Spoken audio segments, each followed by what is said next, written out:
So the way it works here, and you will see, we will access WISe.Art. It's actually not .com, it's WISe.Art. It's not .com only.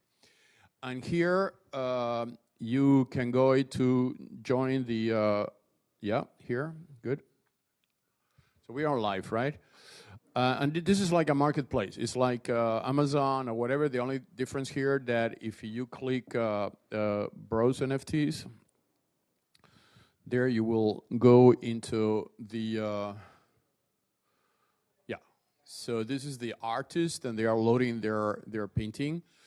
And you can choose, there are hundreds of them that's coming. We do, the way it works, that they come into WISekey.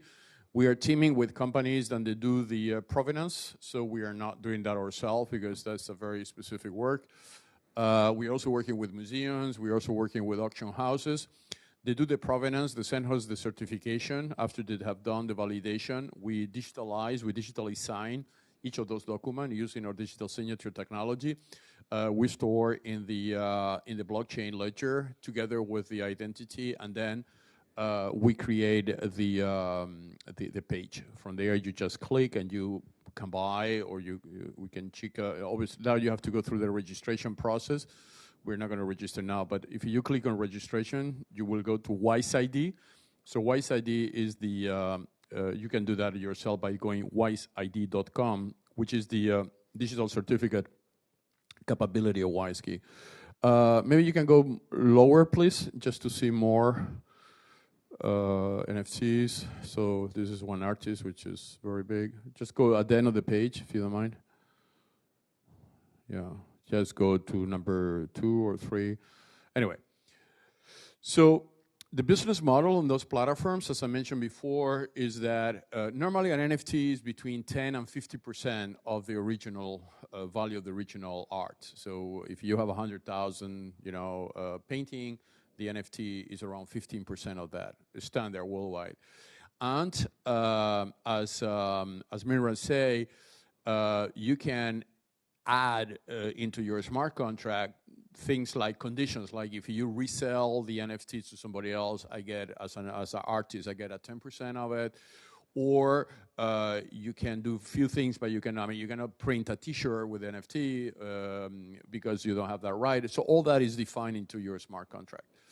And those are, this is a very famous artist in Spain, Sandoval, they call it, which is one of the best designer. Actually, he's making avatars of famous people. This is people, that's supposed to be me, by the way. And these people, they bring, they have people like Messi, like tennis player, Federer, and all of them, they are now taking their rackets, their trophies, and creating NFTs with it. So it's like a huge movement going. The good part of this as well is the capability of associating NFTs with causes. For instance, we are working with the United Nations. There's a new way for philanthropy to raise funding, as you can give to the donor some NFT. I mean, the donor gives the money to the UN, let's say, but it keeps an NFT as a way of proving that this transaction was executed, and he's a collector at the same time, has value. So this is a new way for finding financing in international organizations and non-governmental NGOs, non-governmental organizations. Anyway, so you can play yourself, you can go and register. This is going to grow exponentially in the next month. Or so-called similar NFT marketplaces, companies like OpenSea. OpenSea now, I mentioned, has $100 billion valuation, only with a very small revenue. And the reason is that we are like we were in the year 2000 with the .com, where you have few websites that emerge and everybody started to do websites, and only the best one remain and the others disappear. So we are in that process. I think out of the 100 or 200 marketplace, only the most secure, only the more integrated into platforms like Casper Labs, will survive, and the good chances is that cybersecurity companies like WISekey will be able to keep them strong because the cybersecurity layer under them. The major risk, and this is the number one concern from investors, is to say, look, if I pay $2 million for an NFT, how you can secure that I'm not going to lose my NFT? You know, I don't know how to keep it. Where I keep it? I keep it in my website, in my USB token, where I store. What about if a hacker will hack me? So that concern is basically the concerns that WISekey solves through the cybersecurity aspect, platform. I don't know if you have any questions globally from the event, from me, John, David, Minra, and the rest. So the floor is open if you have any questions. Otherwise, we will be closing. Yeah.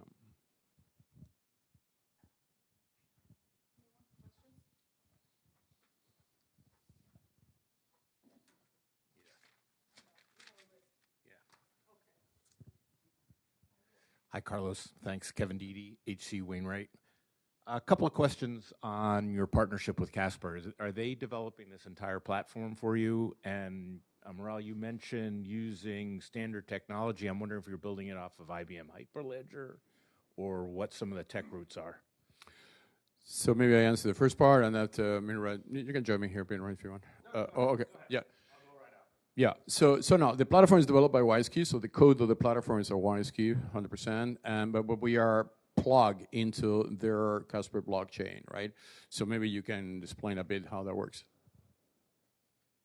Yeah, absolutely. So all the UX, all the cybersecurity around, logging in, accessing the marketplace, etc., all of that's built by the WISekey team.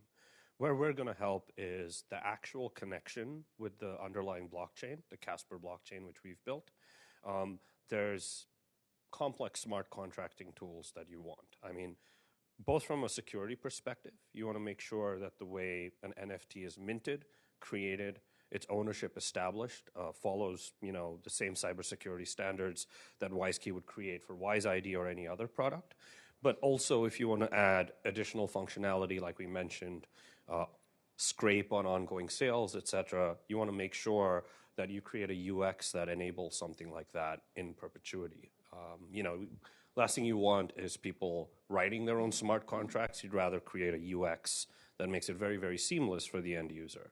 And then when I talked about standard technologies, we built our blockchain from scratch. So it is not Hyperledger, but when I referenced standard technologies, what I meant was to draw a distinction between, call an Ethereum or a Cardano, where you have to learn a proprietary programming language like Solidity or like Plutus. And the issue there is, one, it doesn't fit with standard programming tools that companies are used to. And two, it exposes companies to keyman risk, because there's very few developers that know these esoteric programming languages. And so as a result, you're taking a lot of risk by having significant parts of your infrastructure associated with a more esoteric technology. Our platform was written in Rust. Our smart contracting language is in Rust. It's a standard WebAssembly build. So over time, we can really support any programming language out there, which means that an integration with the Casper network is something that is infinitely upgradable, doesn't expose you to keyman risk, and is very, very secure. Did that help?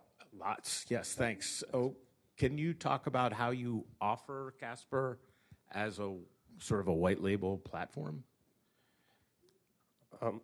Sure, yeah. Okay. So first of all, the network is completely open source and completely publicly accessible to anyone, meaning tomorrow, if any enthusiast wanted to build an app on top of the Casper network, they could. But us, as Casper Labs, the for-profit company, take it a step further, where if an enterprise wants to create something that's more complex, right? Something more complex than, hey, I have this cute game where I want to reward people with tokens when they play it. That's simple. Someone can do that on their own. But if it's something complex where, hey, we need to create like an NFT marketplace where you could basically NFT something as valuable as the Mona Lisa, but make sure that's crazy, crazy secure, has recovery mechanisms, etc., then we actually work with companies directly to make that happen. Understood. So it's like a professional services arrangement. Got it. Thank you. A question for you, John, if you don't mind.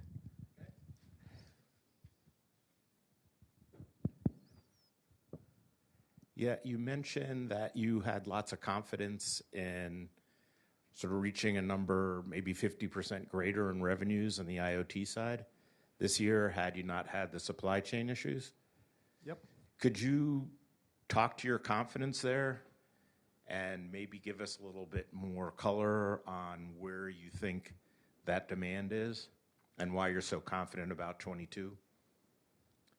Well, simply put, it's we've received, as I showed earlier, the backlog of purchase orders that are non-cancelable. We've very much stressed to our clients that anything they're putting in, they can't withdraw it, they can't cancel it.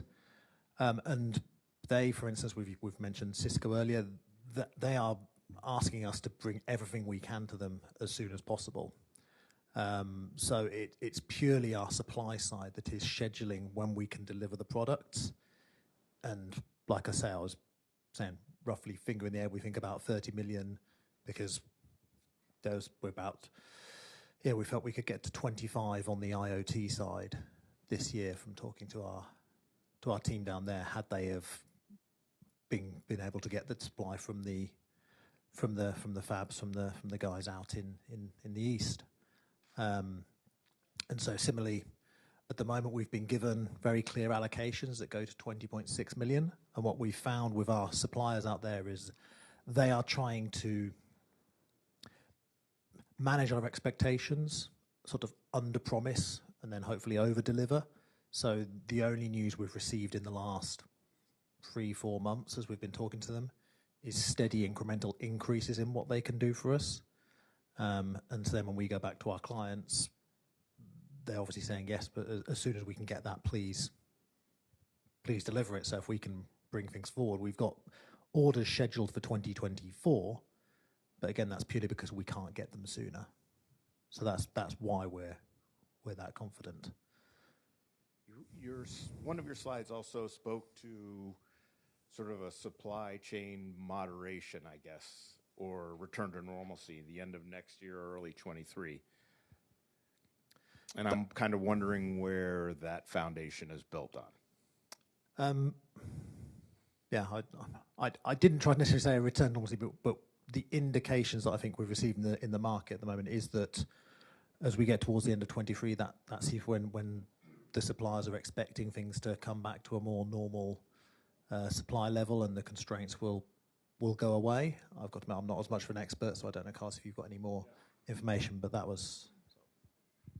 It's very unpredictable because that doesn't only apply to WISekey, applies to everybody, right? The concentration now is in Asia, is in Taiwan mainly, although WISekey has also operations in Thailand now, Singapore, and so on, also in Europe. Then that's going to be actually our focus to decentralize part of the production from Asia back to the United States of Europe. The European Union has allocated $36 billion into they call the CHIP Act, which is independency from Asia, right? So this is a political move now of the United States and also Europe to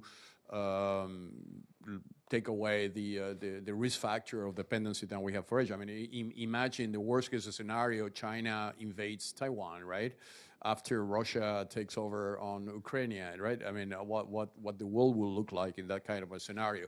But that applies to everybody. I mean, this will not be a WISekey problem. There will be an entire industry problem. Connected car, Tesla, BMW, all of them, they have huge dependency of the chips. So in order to count, we believe this is not going to happen. That will be a very, doom scenario. I think what is going to happen is that companies like WISekey, actually, they are more agile because it's easier to place a $10, $100 million chip deal than a $5 billion chip deal, right? So sometimes when we arrive to the fabs and we say, look, we have a $100 million over 3 years deal, they will accommodate better to us than if somebody say, hey, you are exclusive working with ARM or NXP, and that's the only thing you can do, right? Fabs don't like to have that kind of dependency on one client. So this has allowed, actually, this is the team, the IoT team, managed very well to handle that, and even Cisco is a major buyer from the chips.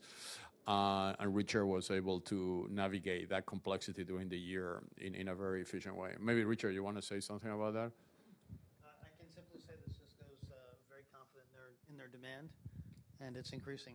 I don't know that they want me to share the specific numbers, but they're asking a lot from us. And again, it's NCNR. I've already got a significant backlog, not just from Cisco, but in particular from Cisco for next year. And it's not only Cisco, it's the entire Cisco ecosystem, right? Yes. All the companies working for and with Cisco. Yeah. Okay, thank you very much, gentlemen. Yeah. Any other questions?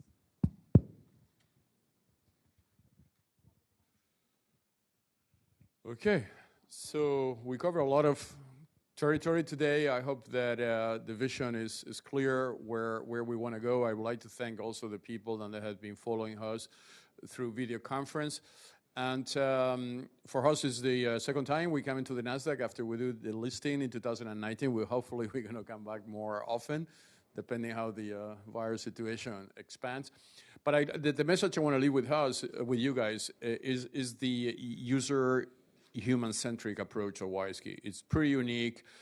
We only select companies then they are partnering with us with that vision to protect humans on the fourth industrial revolution.